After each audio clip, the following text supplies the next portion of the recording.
Hey Printhousers, welcome back to another shop tour. We are at the very special Printed Threads with... Hey, I'm Brett from Printed Threads. Brett Bowden.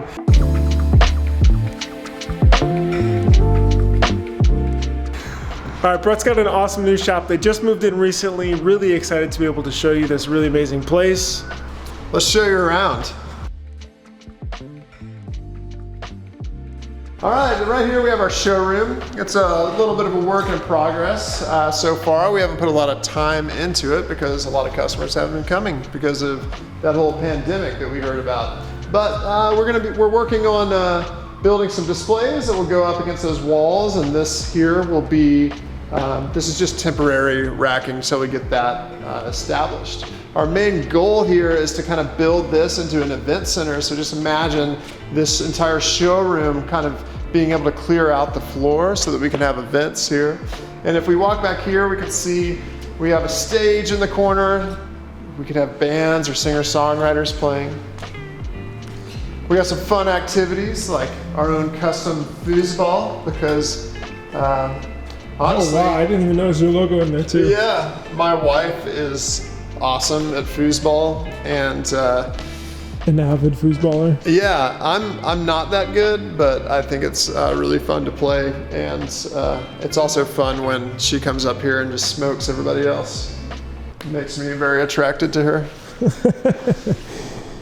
We have these cool bikes because we are right downtown, and we can ride these bikes downtown to grab lunch or to just grab drinks or whatever that might take us. But thought, you know, if we give the employees and the ability to get a bike ride in the middle of the day, maybe that'd be a little fun, and get a little advertisement along the way.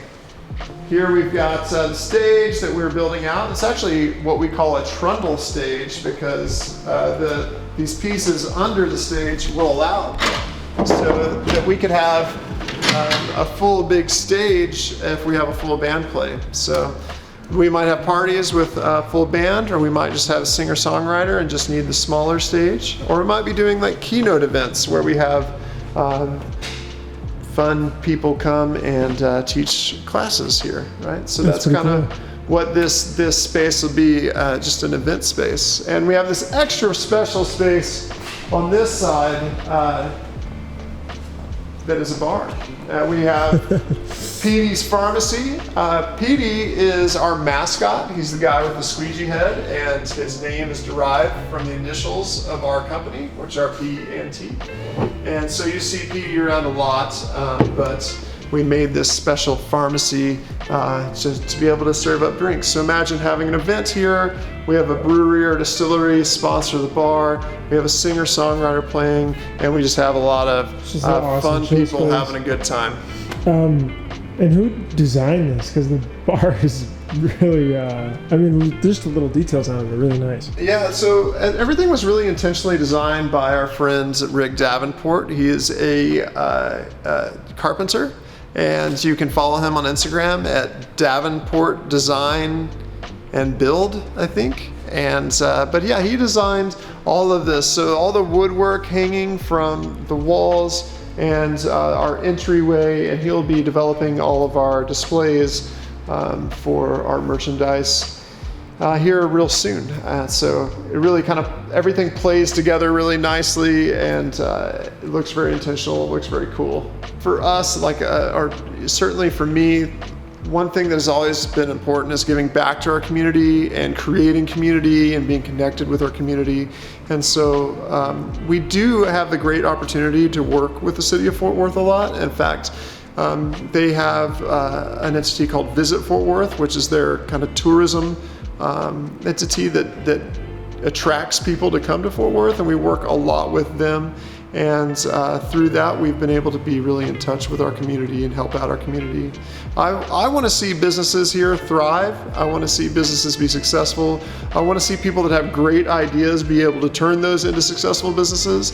And anything that I can do to help those creators, I'm going to do. So if that means like I go to a really cool place and I love it and I want them to be able to raise some money and I give them a bunch of free t-shirts or something like that, that's a way that I can help stimulate our community, because I want this place around us to be awesome for all of us. So we kind of have offices here. These offices on the other side is production. So right here we have our production art department. Production art is actually attached to production and to the screen room, because those are the places that they communicate with the most. So we really intentionally designed the floor plan that way. Then we have our production manager's office, which is right next to the art office and right next to production, so that they are able to communicate well together. And then here is our sales manager's office, where he is able to communicate directly with customer service. And we gave him a cool little window in the back so that he can see ink buckets. Right here we built a conference room. We cut a hole out of the wall into production so that you can actually see shirts being printed. So if you come here to have a meeting with us about ordering merchandise or whatever that might be, you can actually see the process of shirts being printed right through the window. And I think that that's something that we just really wanted to show off, kind of like a brew pub, because if you think about it, there's a lot of people that sell shirts, but they don't make shirts. And we want to be able to show people that we handle the entire process right here. Sure. And did you guys buy the building, or? We didn't buy the building, but we have a lease with the intention to purchase. So we negotiated a purchase price into our lease, so that after a certain amount of months, we have the option to buy the building, which is important when you are investing a great amount of money into making a building really cool. But part of that investment, is yeah, we want to be able to own this building, but at the same time, like we want our employees to be able to work in like a really cool environment, or we want them to feel comfortable or proud to work where they work.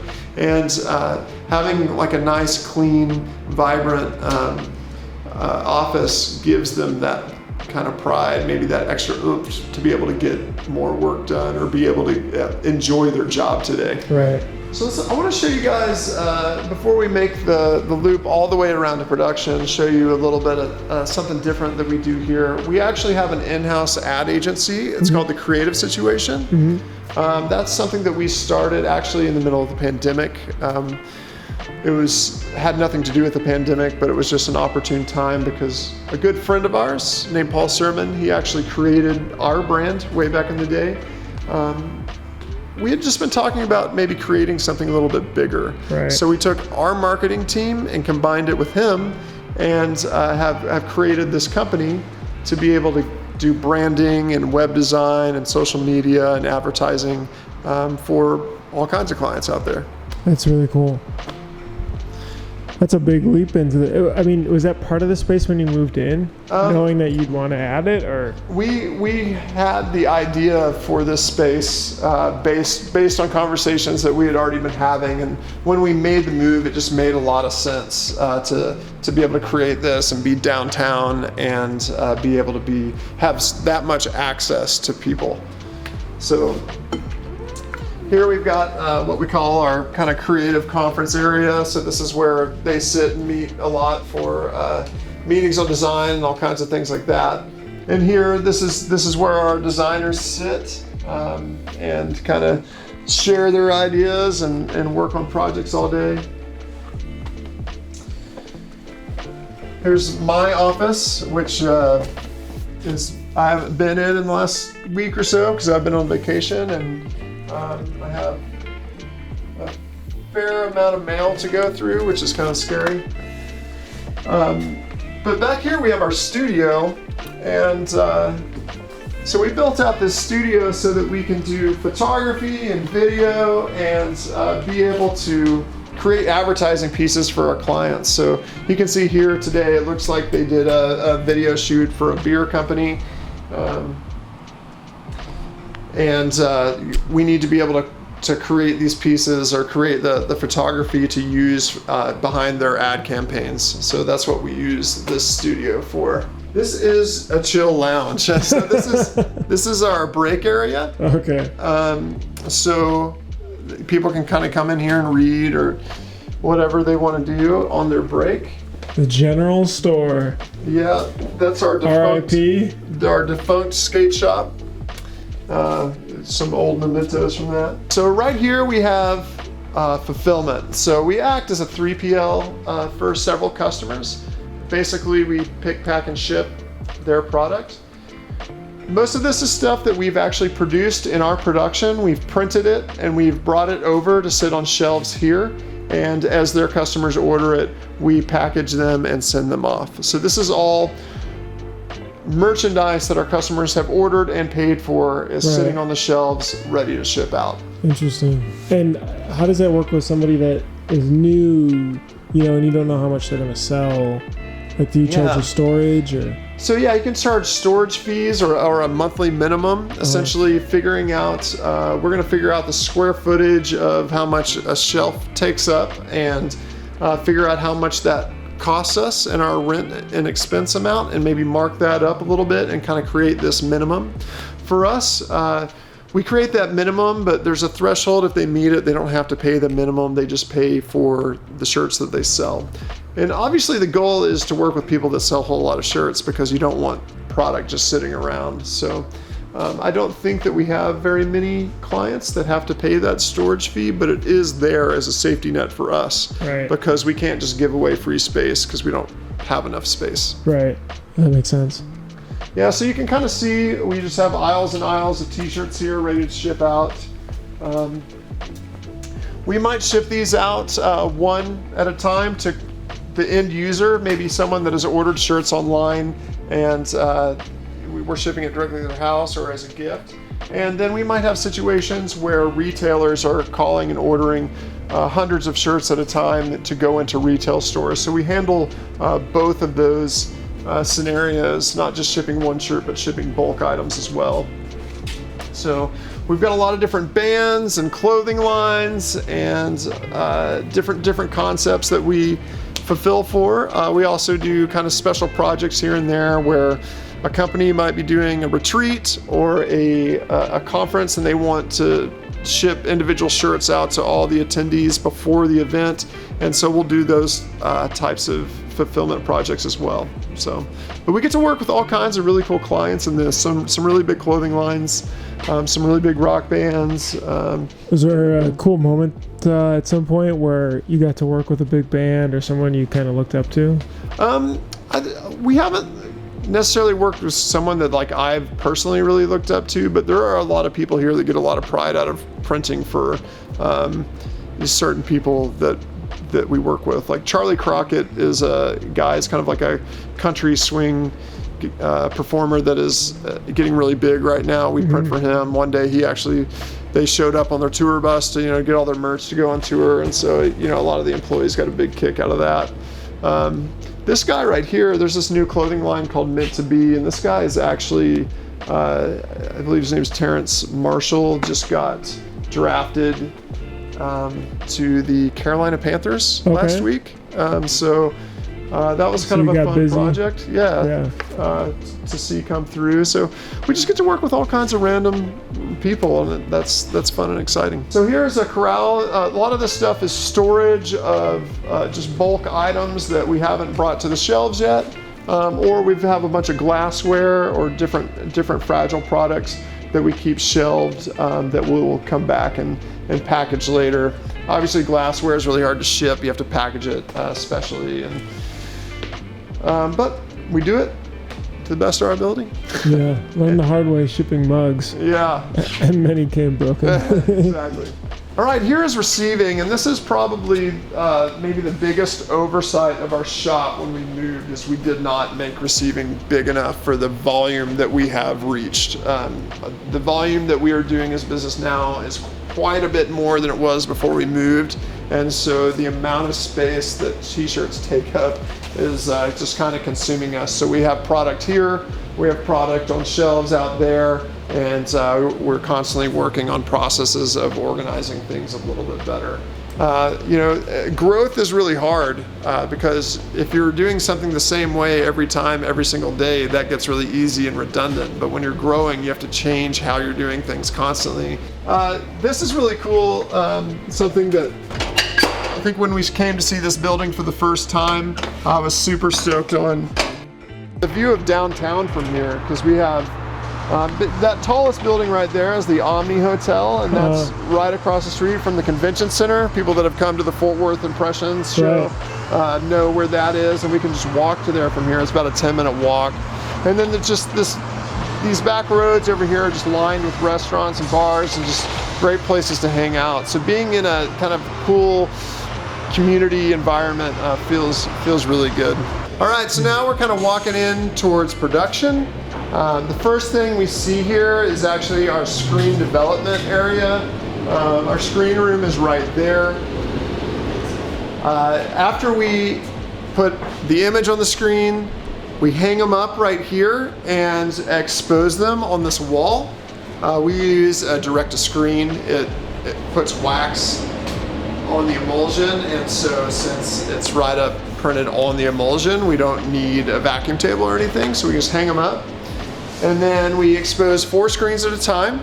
And once those are exposed, we actually put them right here on this conveyor belt, and this is a developer. So it's just a pressure washer that pressure washes the screens for us. The reality is we probably spend like 2 to 3 minutes per screen pressure washing it by hand. And so I just kind of hated the amount of time that we were spending doing that. So yeah, we put the screens through the developer. They come out of the developer, we put them in a rack, and once they're dry, we roll them to our staging area, which you'll see in a little bit. Have you, with all this growth, have you found it hard to hire? It's extremely hard to hire right now. I've heard that in every industry. Restaurant industry especially is having a really hard time. We've done okay because what we really try to do is not only market our company to our customers, but we try to market our company to potential employees as well. Like, we want to look like we're a good place to work, because I think we are a good place to work. And if people see that on our social media or whatever, then they might look at us and say, hey, that's a place I would like to work.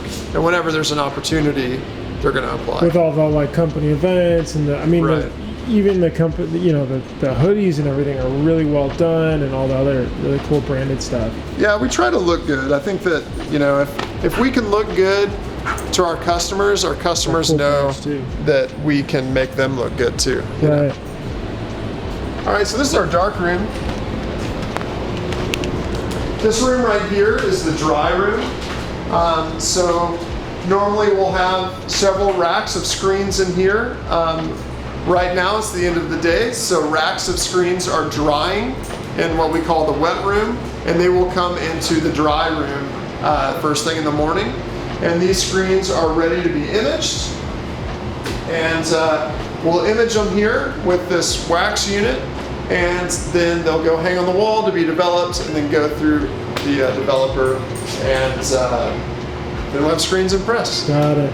Any thoughts on your end of the ink versus the wax CTS? We had an ink machine for 5 or 6 years, and we just didn't like it as much. We had a lot of problems. We had problems with opacity, and just problems with getting good halftone dots. And after testing several wax machines, we decided wax was the way to go. We specifically like this machine because it doesn't have a pusher frame. You'll see on a lot of units they have this metal kind of pusher frame that actually pushes up against the mesh. And they say that doesn't cause any distortion, but it certainly causes friction, which means it can be harder to make sure that you're locking the screen and the 3 points that are necessary to match up to the jig on press and make sure that your screens are in register. So, yeah, so we just make sure that the screens hit those 3 points, so we can register screens on press really fast. So we walk in here, and this is our wet room. We call this our wet room because this is where screens are coated. In the middle of the day when we're doing reclaim, we'll actually bring the screens that have been reclaimed in here in racks. They'll dry, and once they're dry, we actually measure the tension on all the screens. That's what these numbers are right here. And the numbers are all upside down because we measure the tension on the other side of the screen. And once we have the tension on the screens, we coat them. It's important to keep the tension of your screens, because let's say you're going to do a 10 color job or something like that. If you're doing a 10 color job, then we're going to grab 10 screens that have the same tension, because that's going to give us a lot more control on registering our job on press. Right? So these screens are coated, they're drying. In the morning, they'll roll into that room, and then we'll have more freshly clean screens coming in here, and everything will kind of operate on a loop. Got it. What piece of equipment do you feel like in your pre-production process was the best investment? Definitely direct-to-screen, I think, is the #1 piece of equipment that you should look at buying other than a press. Having an automatic coater is great because you get consistent coating. It's a little bit faster than coating by hand, and you don't have to train anyone. Plus, you can just press a button and it coats while this person does something else. But direct-to-screen is going to be the one thing that gives you better quality screens, faster registration on press. It's just going to save you a huge amount of time. Like if you have one press and you're thinking about buying 2 presses, you can probably just buy a direct-to-screen and get more work done on that one press than you can do on the 2 presses without a direct-to-screen. So you just need to measure your time. Right here we have the reclaim area, and so screens go through this machine right here and get reclaimed. So we have stacks of screens on carts. They actually start over here. We take screens here, we scrape the ink out, and we scrape it back into the bucket that it came from. These are the carts that came from press. So what should happen is we take this cart that came from press, it has all the colors on top of it that are in the screens down here. Oh, so it's easy to put it back in. Yeah, so if I grab this blue, that blue is right there. I'll scrape that blue out, back into the bucket, and once we have scraped all the ink off, we're going to stack the screens right here. And once we have a full cart here and an empty cart over here, we're going to bring the full cart over here. And then we are going to take a screen, put it in this side. It's going to go through all these chambers here and come out clean right here. And then we're just going to spray into grease in this booth. This booth looks really dirty because there is residual that comes off sometimes, and certainly any time that we're doing water-based or discharge or anything like that, that ink is being cleaned off in that booth, not in this machine. Got it. Yeah, so we hired a VP of operations about 5 years ago, and he came in to kind of develop systems and processes and write things down, the if this then that type stuff, and really develop metrics for us to all follow. That way we know what to expect, we know what we can schedule for, and we can better develop our capacity that way. We've come into trouble from time to time for not reevaluating our capacity as our sales grow and not growing our capacity. And so we're constantly sitting down and figuring out better metrics for what we can do and what we can expect and what we should tell our customers to expect. Yeah, so I think this business is so much like the restaurant industry. Yeah. I think that you get a custom shirt by calling and saying, I want this shirt and I want this on it and I want to use these inks, and you give all these instructions to this recipe that we're going to put together and deliver. And if you go to a restaurant, some fancy chef somewhere has developed these recipes, and you look at the menu and you say, I want that cheeseburger, but it says it comes with pickle, lettuce, and tomato, and I don't want that, and I want to add mustard, and can I have jalapenos? And you're changing the entire recipe. So the waiter or the waitress is writing down all this information, takes it back to the cook, and the cook has to sit there and figure out, like, oh, you want this burger, but actually what you want is a completely custom burger made for you. And so I feel like that's what we do. We create this completely custom product. Well, let's check out embroidery over here. We do a lot of embroidery and sewing. It's not the biggest part of our business, but we have offered it to our customers, and it continues to grow. So we just have 10 heads of embroidery here. We probably need another machine. And then we have sewing. Here we can put hem tags on the bottom of shirts with these machines. There's special machines that allow us to do 200 hem tags an hour or something like that, because traditionally trying to sew on a hem tag could be very awkward, but you know, this demonstration kind of shows you like you can kind of keep them both folded, do one at a time very quickly. So we have a couple of these sewing machines here.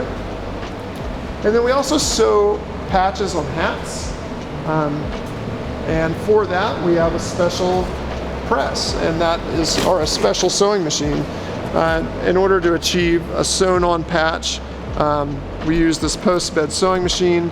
It sews the patch on so you get a nice, secure garment.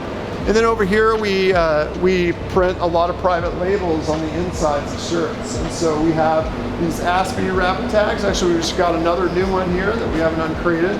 And these rapid tags, you can actually print 2,000 tags an hour with these things. They're very fast and do a great job. And it's a lot cheaper than buying a big press to do it. So you think the screen print's better than pressing them? I think they always look better if they're heat pressed. I think that the screen print has a longer life and it just goes a lot faster. And then we have 5 of our bigger screen printing presses here, and we have 2 dryers. So we print just a whole lot of shirts. As you guys can see, there's shirts everywhere. This facility is climate controlled, so we have air conditioners everywhere. In order to kind of just give that better feel, we want everybody to be comfortable when they're working. It gets very hot in Texas, and so for us to be able to kind of keep the temperature down. In the summer times, it's really hard to control the temperature because of the dryers and it being hot outside, but we still are able to keep the temperatures down to about 80 inside, which makes a really, really big difference when you're frustrated with a print and trying to figure out how to register it or whatever. If you're not just completely soaked in sweat, it can make your life feel a little bit more comfortable. I like their brand name. It's exactly what it is. Yeah, there's no lying there. Big ass fan. And then as we walk this way, we can kind of see what happens on quality control. As we get down this way, you can see we're boxing shirts. We actually keep our boxes sideways like this, and then flat stack them on the inside, and then turn them up, and then tape them and fold them together. This makes a really clean look when people open their boxes. Any box here has probably got $1,000 worth of product in it, so I think you expect when you go buy a brand new TV or a brand new computer or something that it has nice packaging. Sure. And so we want to deliver that really same thoughtful effect. So here we're going to have, tape it up. We have these boxes custom designed. They say thank you on the top. So when you reach down to grab this on your front porch, it says thank you. It kind of has that, just kind of a nice message to it. And then we actually also throw in gifts with all of our orders. We want people to have fun with us. We want to give them something that shows a little bit of personality. So we have what we call Petey's Goodie Bag. And so right now what we're giving out, we always give out stickers and stuff like that. But that's actually a beach ball. Very clever. So it's summertime, send them a beach ball. Everybody loves a beach ball. Does it ever get people talking or sharing more on social too that you can use? And yeah, man, get people excited. Like, you make someone smile, they're gonna talk about it, right? Like, we have that's that wow connection. Yeah, we have so many crappy experiences in life, and when you can give someone a genuine smile, they're gonna talk about that in a really good light. Like, hey, this company did this cool thing. Right. It's really easy to talk bad about people, so let's give them like a positive spin, Here we have our ink department, where we have all kinds of ink: plastisol, water-based, silicone, discharge, lots of different specialty effects inks, and it takes up a nice space here, but we keep everything that we mix. So we mix a Pantone color, we put it back on the shelf after we use it, because likely in the next month or so, someone's going to order that same color. We'll take it off the shelf and take it to press. But we mix everything right here, so that we can mix specific Pantones for our customers. Right here we have staging carts, and what's important here is that we get everything staged and ready for our printers for tomorrow. So if you look at this cart here, it's got the screens that need to go to press, it has the squeegees and flood bars that they need, and it has all the colors that they need right here. So they're going to push this cart to press. And so it's the full press. I mean, the full work day. It might not be the full work day if they have just a ton of screens that day. They might have to. It might be just the morning. But the press operator can come and grab this first thing in the morning and be set for at least his next several jobs. And then we start carding shirts here and putting them in lanes for the presses. And the same thing goes here. So in the morning, these lanes will be full of carts of shirts. And so the press operator can go to his lane, grab his cart of shirts, and be ready to go for the job. It takes a lot of confusion out of the process. It really speeds things up. The last thing we want to do is have a press operator looking for something. Right. Because if they're looking for ink or looking for shirts, then they're not printing. And we're losing really valuable time on press that way. And then you just print the work order or something for them to see what it looks like? Because I don't see the... Everything is on iPads here. We don't have work orders. Got it. So all the information is going to be on an iPad, and then they're going to come over here and they're going to look for the PO number. You can see a PO number right here, and this actually says test print. The reason it says test print is because for every single order that we print an extra shirt. That's the one that we're going to take to get approved by the art department and by customer service, so that they see the actual print on the actual shirt to give an accurate job approval. Got it. Thank you guys for watching. This has been Brett Bowden's Screen Printing Palace. We'll see you guys on the next episode.